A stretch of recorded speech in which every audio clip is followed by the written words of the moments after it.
নমস্কাৰ, মই নৱজিৎ দেৱ উজনি কৃষি চেনেলটোলৈ আপোনালোক সকলোকে পুনৰবাৰ আন এটা নতুন ভিডিঅ'লৈ স্বাগতম জনাইছোঁ। আশা কৰোঁ আপোনালোকে ভিডিঅ'টো চাই ভাল পাব। আচলতে বহুত দিন আমি ভিডিঅ' দিব পৰা নাছিলোঁ। আচলতে আমাৰ তাত বস্তু ষ্টকত নাছিলে, চিক ষ্টক নাছিলে। বৰ্তমান লাৰ্জ ষ্টক আমাৰ তাত এভেইলেবল আছে আৰু কি আছে আপোনালোকক এই ভিডিঅ'টোত সম্পূৰ্ণখিনি দেখাম। আহক আমি ভিডিঅ'টো আৰম্ভ কৰোঁ।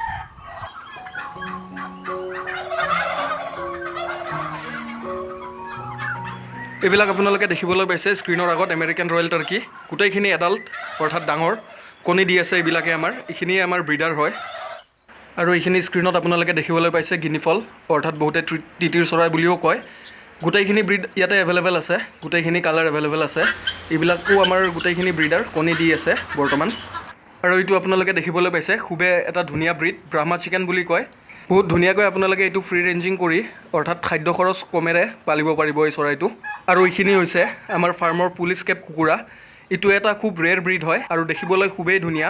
আচলতে ইয়াৰ মূৰৰ পাখিখিনি একেবাৰে দেখাত ডালিয়া ফুলৰ দৰে। ফেঞ্চি চিকেনৰ বাহিৰেও আপোনালোকে আমাৰ ফাৰ্মত যিকোনো এক্সটিক লিগেল বাৰ্ড ব্ৰিড যদি লাগে আপোনালোকে আমাৰ ইয়াতে পাই যাব। আৰু এইবিলাক আমাৰ ফাৰ্মৰ টাৰ্কি আৰু গিনিফল। এইখিনি আমি ফ্ৰী ৰেঞ্জিঙৰ বাবে এৰি দিছোঁ। আচলতে ফ্ৰী ৰেঞ্জিং কৰিলে কি হয়, চৰাইবিলাক হেল্ডি থাকে আৰু ফিডিং কষ্ট কমি যায়। সেউজীয়া ঘাঁহ বন পাত ইহঁতে নিজে খুটি পেলাই খাব পাৰে। তাৰ বাহিৰে আন চৰাইৰ তুলনাত এই চৰাইৰ খাদ্য খৰচটো বহুত কম। আৰু এইটো হৈছে আমাৰ হেটচাৰী। আমি নিজে অলপ কম খৰচতে নিৰ্মাণ কৰা মেচিনত আমি ইয়াৰ পোৱালিখিনি হেটচ কৰোঁ। এইবিলাক আপোনালোকে দেখিবলৈ পাইছে গোটেইখিনি পোৱালি। এইবিলাক বৰ্তমান ব্ৰুডিঙত আছে, এইখিনি বিক্ৰীৰ বাবে সাজু নহয়। আৰু স্ক্ৰীনত আপোনালোকে এইবিলাক দেখা পাইছে, এইখিনি হ'ল আমাৰ ৰেডি ফৰ চেল চিক্স। এইখিনি আচলতে আপোনাৰ ভেকচিনেশ্যন কমপ্লিট আছে। আপোনালোকে যদি লৈ যায় কোনো প্ৰব্লেম নাই, খাদ্য খুৱাই ৰাখিব লাগে। আৰু বৰ্তমান যিহেতু এতিয়া গৰম দিন, বৰ্তমান লাইটৰো কোনো দৰকাৰ নাই। আৰু এইবিলাক স্ক্ৰীনত আপোনালোকে দেখিবলৈ পাইছে গিনিফল অৰ্থাৎ তিতিৰ চৰাই পোৱালি। এইবিলাকৰ ভেকচিনেশ্যন গোটেইখিনিৰ কমপ্লিট আছে। যদি আপোনালোকক লাগে কৰিব, আমি এণ্টায়াৰ নৰ্থ ইষ্ট ডেলিভাৰী কৰোঁ। টাৰ্কিও বৰ্তমান আমাৰ ফাৰ্মত সাজু হৈ আছে। আৰু লগতে এটাই ৰিকুৱেষ্ট কৰিছোঁ, বহুতে আচলতে আমাক এসপ্তাহ 10 দিন বা 0 পোৱালি আৰু কণী বিচাৰি আমনি কৰে। 0 পোৱালি বা কণী আমি চেল নকৰোঁ। আৰু এই ভিডিঅ'ৰ জৰিয়তে আমি গোটেইখিনি বস্তু দেখুৱাটো আচলতে সম্ভৱ নহয়। যিখিনি পাৰোঁ আমি দেখাইছোঁ।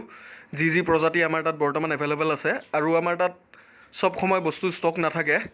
তো আপোনালোকে যদি কিবা কিনিব বা ক্ৰয় কৰিব খোজে, স্ক্ৰীনত দিয়া নাম্বাৰত আপোনালোকে যোগাযোগ কৰিব। আৰু লগতে আমি এণ্টায়াৰ নৰ্থ ইষ্ট ডেলিভাৰী কৰোঁ। আপোনালোকে যদি ল'ব বিচাৰে আমাৰ ফাৰ্মৰ প্ৰডাক্ট, তেনেহ'লে আপোনালোকে আমাক যোগাযোগ কৰিব। আৰু কিছুমান ক্ষেত্ৰত এডভান্স বুকিং মেণ্ডেটৰী হয়। আৰু বৰ্তমান স্ক্ৰীনত এইখিনি হ'ল ব্ৰাহ্মা পোৱালি। এইখিনি বৰ্তমান বুকিং চলি আছে। আপোনালোকৰ দৰকাৰ হ'লে স্ক্ৰীনত দিয়া নাম্বাৰত কণ্টেক্ট কৰক বা ফাৰ্মো ভিজিট কৰিব পাৰে। আৰু যিসকল নতুন ব্যক্তি তেওঁলোকক মই ফাৰ্মৰ ছেটআপটো দি দিছোঁ। আপোনালোকে অতি কম খৰচত এই বস্তুটো বনাব পাৰিব। খালি দুইফালে হাৱাটো অৰ্থাৎ এয়াৰ পাছ হোৱাকৈ আপোনালোকে স্পেচ ৰাখিব। ওপৰত বাঁহ বান্ধি দিব, ইহঁতে ওপৰত থাকি বেছি ভাল পায়। আৰু লগতে ডেইলি লেতেৰাখিনি যদি ডেইলি চাফা কৰি দিয়ে, কোনো অসুবিধা নাপায়। আৰু কেছ অন ডেলিভাৰী বিচৰা লোকসকলক এটাই ৰিকুৱেষ্ট, কেছ অন ডেলিভাৰীৰ ইয়াত কোনো অপশ্যন নাই। আপোনালোকে আমাৰ ফাৰ্ম ভিজিট কৰি লৈ যাব পাৰে গুৱাহাটী সোণাপুৰ টোল প্লাজাৰ ওচৰত। আৰু নহ'লে আপোনালোকে আগধন দিব লাগিব, তেতিয়াহে আমি বস্তু পঠাম। যিসকল ব্যক্তিৰ কাৰণে এই বস্তুটো নতুন, তেওঁলোকে একেবাৰে চিন্তা কৰিব নালাগে। আমি গোটেইখিনি দিহা পৰামৰ্শ দিম। আপোনালোকে এই বস্তুটো কেনেকৈ কৰিব পাৰিব তাৰ ওপৰত আমি গোটেইখিনি ডিটেইলছত কৈ দিম। আৰু বৰ্তমান এই ব্যৱসায় লাইনত বহুত ঠগ বা প্ৰবঞ্চক নামি পৰিছে। বস্তু দেখুৱাব এটা, দিব এটা, আৰু লগতে আগধন লৈ পইচাও ঘূৰাই নিদিয়ে, বস্তুও নিদিয়ে। তো এইসকলৰ পৰা আপোনালোক বাচি থাকিব। ধন্যবাদ।